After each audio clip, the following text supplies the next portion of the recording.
Donc, bonsoir à tous. Suite aux présentations précédentes, je vous présente la thématique des candidats phyla radiation chez les humains. Tout d'abord, dans la microbiologie, l'utilisation d'outils d'exploration tels que l'étude de séquençage à haut débit et sa large application dans la métagénomique a permis d'élargir l'accès aux données génomiques. Au cours du XXIe siècle, une nouvelle division plus proche des bactéries, mais tout à fait unique, nommée les candidats phyla radiation, sont apparus.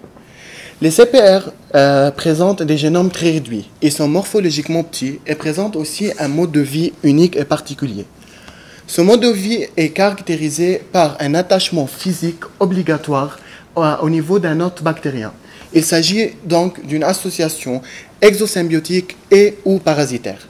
Cette relation a été expliquée soit premièrement par la présence de systèmes de sécrétion pili type 4 qui permet les CPR à s'accrocher au niveau de la surface externe de la bactérie et la présence de riches répertoires des molécules de quorum sensing qui participent dans la communication microbienne. Tous les CPR présentent un pourcentage élevé de protéines non décrites ou des hypothetical proteins. À ce jour, il est important de noter que toute analyse bioinformatique réalisée pour déterminer l'activité métabolique des CPR est réalisée en comparant leur génome contre des bases de données bactériennes brutes. Ici, en suggérant que la capacité biosynthétique et métabolique des CPR est mal étudiée et inconnue à ce jour, vu qu'ils présentent des séquences tout à fait uniques et originales. Concernant l'évolution des CPR, deux scénarios ont été mis en question. Le premier suggère que les bactéries et les CPR ont été évolués à partir d'un protogénote commun, pour donner enfin deux divisions indépendantes et différentes. Le deuxième propose que les CPR ont été évolués à partir des bactéries elles-mêmes. Il s'agit donc d'une ramification paraphylétique de la branche bactérienne. Au cours du XXIe siècle, la classification actuelle a défini les CPR comme étant un groupe génotypiquement autonome. L'histoire d'évolution les phylums détectés à ce jour montre qu'ils présentent un profil mosaïque très particulier, avec des séquences de différentes origines, telles que CPR, bactériens, archéens, parfois eucaryotes et virales. Il est important de noter ici que les CPR présentent un pourcentage élevé des orphanes qui sont considérés comme des séquences inconnues. Les CPR présentent un impact important dans la clinique. Différentes études métagénomiques ont montré une forte corrélation entre les différentes phyla des CPR et différentes maladies humaines. Par exemple, une étude corrélative a montré la prévalence des CPR en général et précisément le phylum Saccharibacteria et Microgenomates chez les patients ayant des inflammations orales telles que les périodontites, gingivites et la litose. En plus, il est connu que l'abondance des CPR au niveau du côlon humain provoque une altération de la muqueuse de l'intestin, ce qui cause par la suite une dysfonction gastro-intestinale et des différentes maladies chroniques comme le bowel disease et le Crohn's disease. Saccharibacteria, qui est le phylum le plus étudié, présente un impact direct sur le système immunitaire humain. Une étude réalisée en 2015 a montré que la présence de Saccharibacteria dans une culture cellulaire de macrophages est associée à une diminution significative de TNF-alpha, un immunosuppresseur libéré dans le macrophage d'une part, et augmente aussi l'échappement de la bactérie hôte, l'Actinomyces odontolyticus dans ce cas, de la cellule immunitaire d'autre part. En plus, une étude corrélative de la microbiote intestinale des sujets sains et d'autres atteints de diarrhée de voyageurs a montré aussi une prévalence de ce phylum chez les derniers. Cette prévalence a été aussi associée à une abondance relative à l'espèce bactérienne Actinomyces qui est connue comme étant l'hôte principal de ce phylum. Finalement, les CPR ou précisément les Saccharibacteria présentent une corrélation forte avec les différentes maladies infectieuses comme l'infection par Helicobacter pylori et Schistosoma japonicum. L'équipe de professeur Didier Raoult au sein de l'IHU Méditerranée Infection est considérée comme la première équipe en Europe qui a travaillé sur le CPR. Et afin d'améliorer notre connaissance sur ce domaine, nous nous sommes intéressés à étudier au premier abord le phylum Saccharibacteria. Pour cela, nous avons désigné un système de PCR en temps réel, le premier système quantitatif qui est capable de détecter spécifiquement le phylum Saccharibacteria dans n'importe quel échantillon d'intérêt. Et ici, parallèlement, nous avons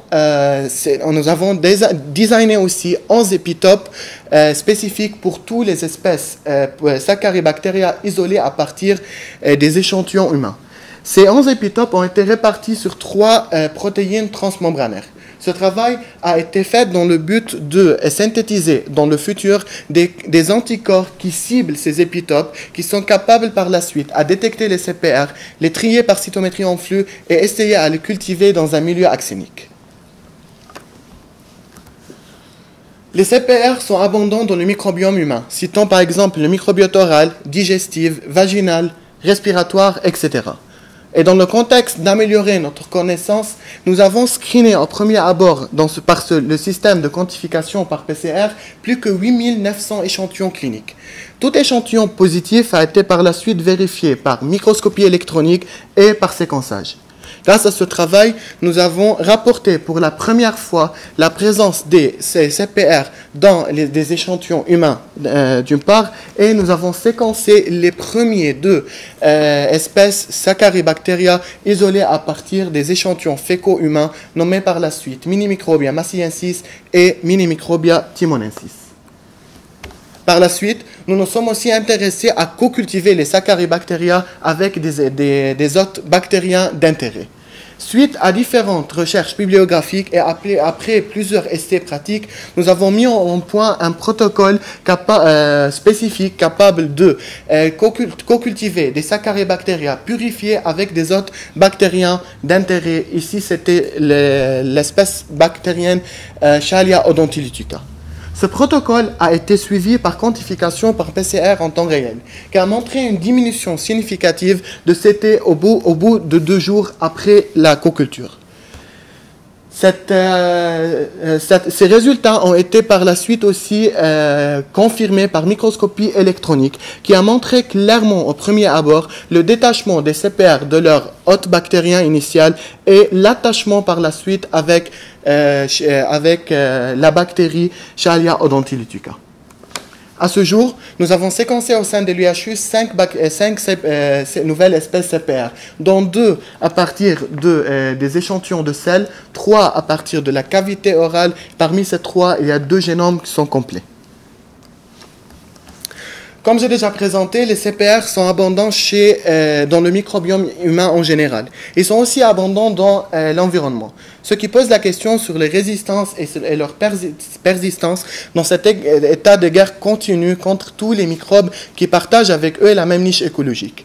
De ce fait, nous nous sommes aussi intéressés à étudier les mécanismes de défense et au premier abord la résistance aux agents antimicrobiens. Après avoir sélectionné tous les génomes disponibles à la date de cette étude et après avoir développé une stratégie adaptée à la recherche de gènes de résistance aux antibiotiques chez les CPR, nous avons rapporté plus que 31 000 gènes de résistance répartis sur 14 familles d'antibiotiques, dont les plus abondants sont les bêta-lactames, glycopeptides, MLS et aminoglycosides. Ces gènes présentent plus que 89 activités enzymatiques liées à la résistance aux antibiotiques et à d'autres fonctions aussi. Grâce au profil antibiorésistance, nous pouvons distinguer 3 profils différents pour Parcubacteria, les autres phylums CPR et le phylum Microgenomates. Dans notre répertoire, nous avons remarqué une prévalence de gènes de résistance au bêta-lactame, ce qui n'était pas du tout choquant vu que les bêta-lactamases sont connus comme étant des gènes multifonctionnels et à différentes activités.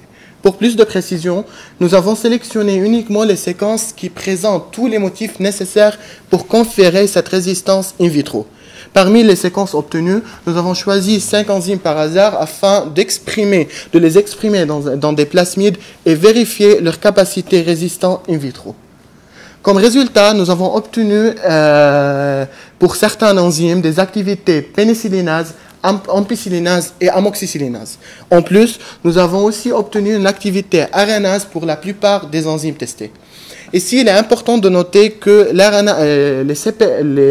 les bêta-lactamases des CPR qu'on a caractérisées n'ont pas été inhibées par les inhibiteurs classiques des bêta-lactamases bactériennes comme le DTA et le sulbactam. En conclusion, les CPR sont considérés comme un groupe génotypiquement et phénotypiquement autonome.